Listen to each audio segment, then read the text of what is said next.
Okay, so like I understand the importance of having those maps, and those maps look great. Every time you see red, do you think good or bad? Bad. Every time you see green, do you think good or bad? Good. Okay. Just because it's green on your map doesn't mean it's right. Just because it's red on your map doesn't mean it's wrong. A lot of times that thing is just put on a scale. Okay? Reason why I say this. Let's just talk about magnesium. Okay? In a perfect world, in Johnny Ferentz's perfect little world, anything below 11 would be red, and anything above 15 would be red. Okay. Everything between 11 to 15, 11 to 12 would be like dark green, like, holy Toledo's, that is a beautiful thing. Yeah. Okay? And then it would slowly get more yellow as you get up to 15. I have not seen a base saturation mag where the color scheme's like that. And I've tried. And I'm still trying. Because at the end of the day, I want to be able to give you those maps. And you feel like you're educating yourself. Like you should be able to see a map and say, my soils need to be in XYZ zone. I don't feel like that's happening at times. I think some people are getting a map, and let's just say it's potassium. It's all green. Right. Is that good, or is it just because everything was above 150 parts per million? Right. So since it was above 150 parts per million, everything's green.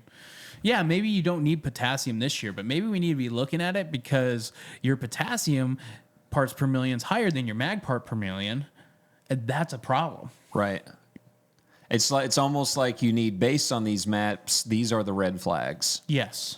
And take into account that too much of a good thing could be a bad thing. Yeah, so I do like ranges, and I'll actually manipulate the color scheme. And it does take a lot of time, and not gonna lie, it's not scalable. No. So if you are a programmer out there and you're like, oh gosh, I know how to do that, give us a call. We would love to influence agriculture in that fashion. That fashion. But that's one of the things. Because that would be a tremendous thing. That would be a tremendous. Think of the dollars saved just based on guys' added understanding. Yeah. To I did not know that too much of this. I mean, I was that guy. I'm still that guy, and I'm learning that, hey, too much of this out of place is not good. Yeah. So therefore, green is bad. Yeah. Well, and I mean, I've been just as guilty. There's been times that it gets to crunch time. They want that map, and the computer program's already set. You said, click, print. Here's your recommendation. Yeah. Okay, I have been guilty of that myself. I get it. I just get to I just think, gosh dang, that is an educational opportunity. It is. Okay. But the biggest thing is, like, we also got people that want to be dads. They want to do all these other factors, and finding that balance. Sure. You know, that's one thing I try to keep that balance, but knowing that I just don't want to hand you a map and it doesn't educate you. Sure. I would rather talk to you on the phone for 2 hours than me spend 2 hours on a map. How many times have we gotten grid samples or grid, the map booklet back? We flip through it and then it goes into a cabinet. Yeah. I'm guilty of that but as a farmer. It looks good. It does look good. You know what I mean? Like, I've got a map on that field. For me, having a soil sampling service, yep, it looks pretty darn fancy for me to have Pretzer Farms, Ferentz Agronomy. Yep. You start scrolling through, gosh, those look good. Those look good. We talk about your plan for that year. But gosh, if that map could tell you, like, using color schemes to actually paint a picture. Sure. And maybe that's my biggest, like, pet peeve right now, is we got color schemes that are not painting a picture in agriculture. You want to know one of my pet peeves? What's that? It's when someone makes a fertility recommendation based off of a harvest map. That irks me. Really irks me. See, I utilize yield maps to a point of my soil samples once we've already done the grids, once we figure stuff out. It's your harvest map is your report card. Yeah. It's not your teaching material. Yep. It's not. Yep. And so, and there was a very large organization who was promoting that basically, okay, here's your harvest map is now the start of our plan for next year. And they'll write a script based off of it. How in the name of... I see what you're saying, and now I know why you're pissed. I get it now. Yeah. How can you look a farmer in the eye and tell him that the beans that were not good in that area of the field, you just need more NPK? Yep. And how can you do that and sleep at night? Yep. That is not how to do that. Yep. Now, if someone figured out how to do it, great. I don't think so.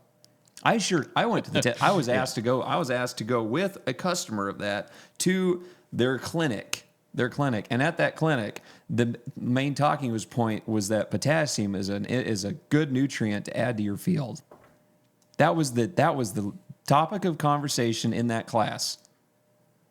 Okay, you guys are paying how much for this? I'm probably ruffling feathers right now, but I'm like, really, you could. My 4-year-old could tell you that. Yeah.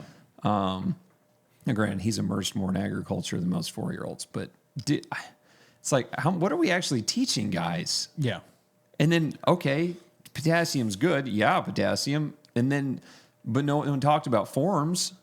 No one talked about getting it into the plant. They just talked fertilizer's good. And timing. I mean, timing is... Oh, yeah. Like, if you have high K... rabbit hole. If you have high K numbers, but you still feel like you need more K or you could see a benefit, there's actually a certain time you need to do it, period. Yeah. It's not just throw it out there. Sure. It's not in the fall. I'll tell you that much. I mean, if you already have high K numbers. Yeah, if you want to be intentional, don't do it then. But, dude, it really upset me.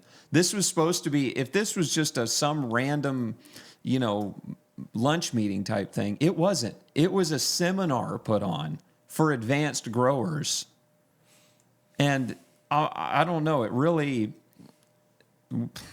it just was really frustrating to me as a guy who is fortunate enough to have talked to guys much smarter than guys like you, guys like me, guys that have, real life experience of looking at things, being like, man, and just really learning to ask the right questions. And I asked the guy, the presenter, how are you making sure that your potash is potassium chloride an issue? Do you have a chloride issue in your ground already? He didn't know.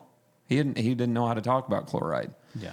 And that is not a bash on this guy. Mm-mm. They may have asked him just to come in and talk about some basic fertility. Yep. But dude, do your due diligence, man. That's your best ROI out the gate.